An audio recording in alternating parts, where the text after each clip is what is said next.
Hi guys, আমরা আবার চলে এসেছি আমানুল্লাহ দাদার কাছে। আমানুল্লাহ কবিরাজের বাড়ি, ওখানে ওষুধ তৈরি হয় কিভাবে আমরা আজকের জানবো। কি দিয়ে কি দিয়ে তৈরি হয় আজকের অনেক আইটেম দেখছি। দাদা খোদ এখানে আছে। আসসালামু আলাইকুম। ওয়ালাইকুম আসসালাম। বলছিলাম দাদা, এতগুলো গাছ দিয়ে কি তৈরি হয়? এটা একটা যেটা একটা টনিক, যার নাম হচ্ছে sign fighter heart liver strong. দর্শকের উদ্দেশ্যে গাছগুলোর নামগুলো কি জানতে পারি? আজকের আমাদের নামগুলো শোনান, জানতে পারি, হ্যাঁ, দর্শকদের জানাতে পারি। গাছগাছালির নামগুলো জানতে পারেন। যেমন আমি যেটা এখন হামানদিস্তি দিয়েছি, তার নাম হচ্ছে কে হরিতকি। তারপরে এরপরে আছে এটা আছে এটা আছে আমলকি। এটা খাই, এই দেখুন, এটা হলো আমলকি। এরপরে আছে সোনা পাতা, তারপরে আছে বয়রা, তারপরে আছে যেমন অর্শগন্ধা। এই দেখুন, এই অর্শগন্ধা, এটা অর্শগন্ধা। তারপরে আছে শতমূল, এটাই দেখুন, এই শতমূল, এটা শতমূল।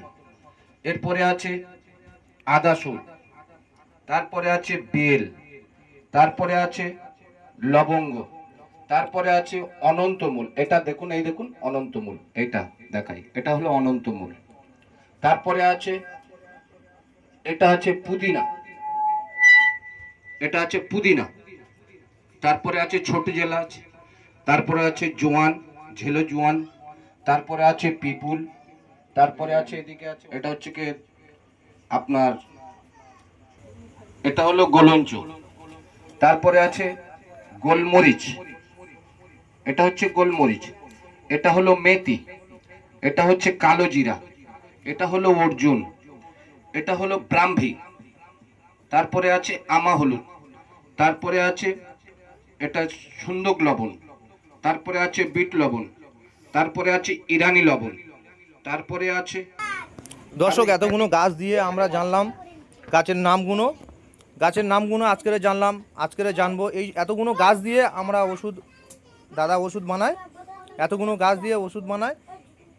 তো ওষুধটা কিভাবে এমার্জেন্সি থেঁচতেছে, কিভাবে বানাচ্ছে, এইটা আজকের আমরা দেখে নেবো। আয়ুর্বেদ হচ্ছে ন্যাচারাল চিকিৎসা। এটা আয়ুর্বেদ হাতে ছাড়া এটা বানানো যায় না, হামান দিতে লাগে, ঠিক আছে। তো এখন ওই যে জিনিসটা এমার্জেন্সি দিলে ওটার নাম কি? এটার নাম হচ্ছে হরিতকি। আচ্ছা, এগুলো কি সব কি ওখানে বাটনা হবে নাকি? হ্যাঁ, সব কিছুটা বাটা হবে, কিছুটা থেঁতা হবে, ঠিক আছে। তারপরে আরো কাজ বাকি আছে, অনেক কাজ বাকি আছে। আচ্ছা, আমাদের দর্শককে একটু দেখাও কোন জিনিসটা কিভাবে কাজ করা হয়। কোন জিনিসটা কিভাবে কাজ করতে হয় বলতে গেলে মানে ওষুধের কাজ কোনটার কি না হয়। না না না, আমি বলছি যে দর্শকের এটা বলতে চাচ্ছি কোন জিনিসটা ওখানে থেঁতা হবে, সেই জিনিসটাই। আমাদের যেমন ওই অর্শগন্ধা থেঁতা হবে, তারপর আদা সুর থেঁতা হবে, তারপরে কালো জিরা থেঁতা হবে, লবঙ্গ থেঁতা হবে, ছোট এলাচ থেঁতা হবে, এগুলো সব থেঁততে হবে। তারপরে আপনার অনন্তমূল থেঁততে হবে, অনন্তমূল এখানে আছে, এইটা, এই অনন্তমূল থেঁতা হবে, এগুলো সব থেঁততে হবে। তো দর্শক, ভিডিওটা ভালো লাগলে লাইক করবেন, শেয়ার করবেন।